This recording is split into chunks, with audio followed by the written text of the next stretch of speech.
एक साथ कई देवताओं की पूजा करने से आपके साथ क्या होता है, आपके जीवन में क्या घटित होता है। मैं आपको बता दूं कि जब आप कई देवताओं की एक साथ पूजा करते हैं तो आपके शरीर, आपके दिमाग और आपका जीवन जो है वो धीरे धीरे परिवर्तित होता चला जाता है।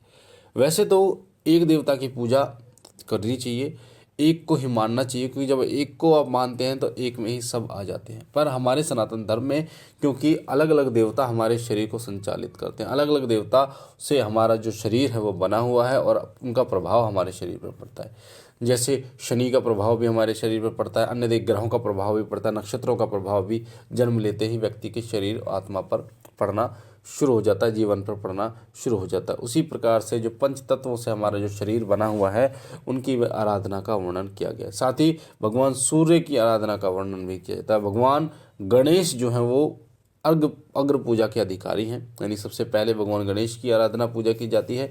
तो भगवान गणेश की पूजा करना भी बहुत महत्वपूर्ण होता है। साथ ही हमारे जो पितृ होते हैं, ग्राम देवता होते हैं, इष्ट देवता होते हैं, उनकी पूजा करना भी हमें विशेष फलदायी होता है। तो मैं आपको बता दूं कई देवताओं की पूजा करने से आपके जीवन में क्या होगा, फल आपको मिलता है। देखिए, कई देवता जो आपके भौतिक जीवन और आपके आध्यात्मिक जीवन को सुखमय बनाते हैं। भौतिक जीवन जो आप जी रहे हैं, भौतिक जीवन में आपको पैसा चाहिए, भौतिक जीवन में आपको अपना परिवार चाहिए, भौतिक जीवन में आपको जो आपकी आवश्यकताएं हैं उनको पूरा करने के लिए साधन चाहिए। भौतिक जीवन आपका ये होता है जो आपको मनोरंजन भी चाहिए, आपके शरीर सहूलियत भी चाहिए। आध्यात्मिक जीवन जो परमात्मा की तरफ जाता है, आध्यात्मिक जीवन में आपको परमात्मा की भक्ति चाहिए, उनकी शक्ति चाहिए और अंत समय में मोक्ष की प्राप्ति चाहिए होती है। तो भौतिक जीवन भी सुखमय आपको बनाना है और आध्यात्मिक जीवन भी आपको सुखमय बनाना है। तो इसलिए अलग अलग देवताओं की उपासना का विधान बनाया गया ताकि आपका भौतिक जीवन भी सुखमय हो पाए, आध्यात्मिक जीवन भी सुखमय हो पाए। तो सबसे पहले बात करते हैं उन देवताओं की, जो देवता, जो शक्तियाँ आपके भौतिक जीवन को सुख प्रदान करती हैं, आपके भौतिक जीवन को सुखमय बनाना शुरू कर देती हैं। सबसे पहली शक्ति होती है उनमें, वो होती है आपके पितरों की शक्ति। वो पितरों की जो शक्ति होती है वो असीम होती है और पितरों की शक्ति इतनी प्रबल होती है कि अगर आपके घर के पितर नाराज हो जाएं तो आपके घर के पितरों को कोई अन्य व्यक्ति प्रसन्न नहीं कर सकता। इसलिए पितरों को मनाना हमारे लिए बहुत महत्वपूर्ण होता है। वैसे भी बड़े बुजुर्गों की सेवा का विधान हमारे धर्म में पहले से ही है। हम जीते जी भी अपने माता पिता की सेवा करते हैं और स्वर्ग सिधारने के बाद भी उनकी सेवा करते हैं। सनातन धर्म ही एक ऐसा धर्म है जिसमें माता पिता का जो दर्जा है वो इतना ऊंचा बताया गया है, जिसमें जीते जी भी माता पिता की सेवा की जाती है, बुजुर्गों की सेवा की जाती है और उनके स्वर्ग सिधारने के बाद भी उनको नाम ले जाता है, उनकी सेवा की जाती है।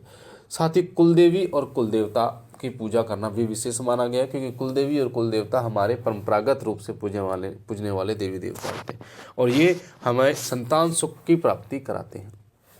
संतान संबंधी जितनी भी परेशानियां आती हैं उन सभी परेशानियों का नाश करते हैं कुलदेवी और कुलदेवता। चाहे वो आपके शरीर में कोई रोग उत्पन्न क्यों ना हो, इन सभी का नाश करने का कार्य कुलदेवी और कुलदेवता करते हैं। आपके घर में सुख समृद्धि लाने का कार्य, माता लक्ष्मी का वास कराने का कार्य जो है वो कुलदेवी और कुलदेवता करते हैं, जिससे आपका पूरा जो घर है वो चलता है। साथ ही आपके घर में सुख समृद्धि जो होती है, शांति जो होती है, वो आपके घर की कुलदेवी और कुलदेवता के कारण ही होती है। जो आपस में प्रेम भाव, एकता का माहौल होता है, छोटे जो लोग होते हैं वो बड़ों की बात मानना शुरू करते हैं, वो सब आपकी कुलदेवी और कुलदेवता का ही एक प्रभाव होता है जो आपको भौतिक सुखों की प्राप्ति कराते हैं। साथ ही आपके जो ग्राम देवता होते हैं, हम लोग ग्राम देवता की भी पूजा करते हैं। जो ग्राम देवता होते हैं वो हमारे ग्राम यानी गांव के, नगर के, खेड़ा देवता भी उन्हें कहा जाता है, नगर खेड़ा भी कहा जाता है, ग्राम देवता भी कहा जाता है।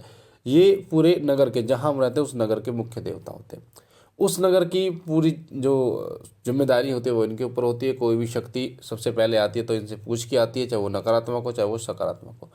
अगर हम ग्राम देवता की पूजा करते हैं तो कोई भी नकारात्मक शक्ति किसी प्रकार से हमारा अहित नहीं कर पाती।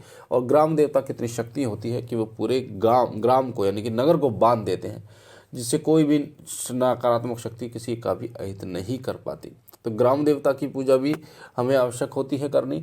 साथ ही इष्ट देवता की पूजा भी आवश्यक होती है। इष्ट देव हमारे वो देवता होते हैं जो हमें भौतिक सुख तो प्रदान करते ही हैं, साथ ही हमें अध्यात्म के साथ साथ में मोक्ष की प्राप्ति भी कराते हैं। इष्ट देव कौन होते हैं? इष्ट देव वो देवता जो आपके मन को भाते हैं। कई बार पिछले जन्म के जो देवता होते हैं वो आपको संकेत देते हैं ऐसे ऐसे संकेत देते हैं जिनसे आप जान पाएँ कि पिछले जन्म में आप उनके सेवक थे। तो वो हर संभव प्रयास करते हैं कि आप उनकी पूजा करें और वो आपको पहले की तरह ही भाव से तारे। पर किसी न किसी वजह से वो लोगों के कर्म खराब हो जाते हैं, जिसके कारण से पिछले जन्म के देवता उनको नहीं मिल पाते। तो इष्ट देव जो होते हैं वो आपको भौतिक सुखों के साथ साथ में आध्यात्मिक सुख प्रदान करते हैं, आपको सही राह दिखाते हैं, आपको परमात्मा की भक्ति की तरफ लेके जाते हैं, साथ ही आपको अनुभव कराते हैं शक्तियों का, भक्ति आपको प्राप्त कराते हैं, शक्ति प्राप्त कराते हैं और अंत समय में मोक्ष की प्राप्ति कराते हैं। तो जो इष्ट देव होते हैं वो एक होते हैं, अन्य देवताओं में आपका रुझान हो सकता है। यानी अन्य देवता जैसे माता काली आपके इष्ट हैं तो हनुमान जी में आपका रुझान हो सकता है, उनकी सेवा करने में, भगवान शिव की सेवा करने में आपको रुझान हो सकता है। और कहीं ना कहीं ये सभी देवता एक दूसरे से जुड़े होते हैं। अगर आप एक की सेवा करते हैं तो अन्य जो देवी देवता हैं वो अपने आप ही प्रसन्न होने शुरू हो जाते हैं। तो इन देवताओं की पूजा करने से आपको भौतिक और आध्यात्मिक सुख प्राप्त होता है, भक्ति प्राप्त होती है, शक्ति प्राप्त होती है और अंत समय में मोक्ष की प्राप्ति भी होती है। इसलिए हमारे धर्म में कई देवताओं की पूजा का विधान बताया गया है ताकि भाव से पार व्यक्ति हो पाए, ताकि वो अपने भौतिक जीवन को भी समझ पाए और आध्यात्मिक जीवन को भी समझ पाए। जबकि ये जो खूबसूरती है ये अन्य धर्मों में नहीं है। इसलिए सनातन धर्म जो है वो सबसे श्रेष्ठ था, है और रहेगा। जितने भी लोग हैं वो सनातनी ही हैं और शुरुआत से ही जब जन्म हुआ तो सभी सनातनी ही थे। बाद में धीरे धीरे जो भी मनुष्य ने, इंसान ने अपनी सोच के अनुसार जो जातियां बनाई हैं वो एक अलग है, पर सभी के सभी जो है वो हिंदू थे, हिंदू ही रहेंगे। परमात्मा सबका उद्धार करे, सब पर कृपा करे। और मुझे आशा है जानकारी अच्छी लगी होगी आपको। अगर पहली बार चैनल पे है तो चैनल को लाइक कीजिए, शेयर कीजिए, सब्सक्राइब कीजिए। जो भी जानकारी हम डालें वो आपको सबसे पहले मिले, इसलिए आप बेल आइकन को दबाइए। बाबा भोलेनाथ आप पर असीम कृपा बनाए रखें, आप और आपका परिवार सुखी रहे, स्वस्थ रहे, खुश रहे। हम मिलते एक नई जानकारी के साथ, तब तक के लिए ओम नमः शिवाय, ओम नमः शिवाय, ओम नमः शिवाय।